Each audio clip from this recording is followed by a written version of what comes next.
তো বন্ধুগণ, অন্নপূর্ণা ভান্ডার প্রকল্পের যে অনলাইন আবেদন প্রক্রিয়া, সেই অনলাইন আবেদন প্রক্রিয়া কিন্তু আজকেই শুরু হয়েছে, এমনটাই জানিয়েছেন মাননীয় মুখ্যমন্ত্রী শুভেন্দু অধিকারী মহাশয়। তো চলুন বন্ধুগণ, সবার প্রথমেই দেখে নিচ্ছি মাননীয় মুখ্যমন্ত্রী কি বক্তব্য দিয়েছেন।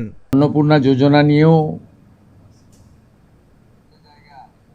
কিছু বিভ্রান্তি, কিছু মিথ্যা প্রচার গত 2-3 দিন ধরে যারা চালিয়েছিলেন, এখন তারা নিজেরাই বিভিন্ন জায়গায় ফর্ম ফিল আপ করার জন্য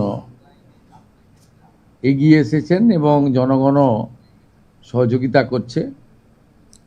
আমরা এর আগে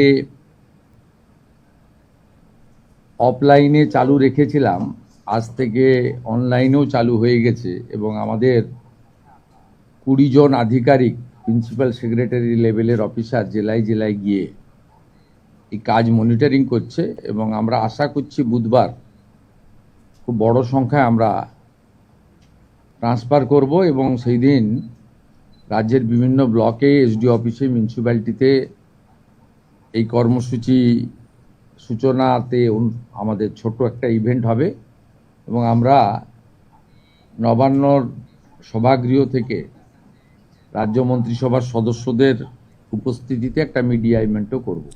তো বন্ধুগণ, আপনারা শুনলেন, মুখ্যমন্ত্রী জানিয়েছেন যে অনলাইন আবেদন প্রক্রিয়া শুরু হয়ে গেছে। তার মানে আশা করা যাচ্ছে খুব শীঘ্রই অনলাইন আবেদন প্রক্রিয়া শুরু হয়ে যাচ্ছে এবং যখনই শুরু হবে সেই সংক্রান্ত ভিডিও বানিয়ে আমি এই চ্যানেলের মধ্য দিয়ে আপনাদের কাছে পৌঁছে দেব। ধন্যবাদ বন্ধুগণ, প্রথম থেকে শেষ অবধি ভিডিওটির সঙ্গে থাকার জন্য।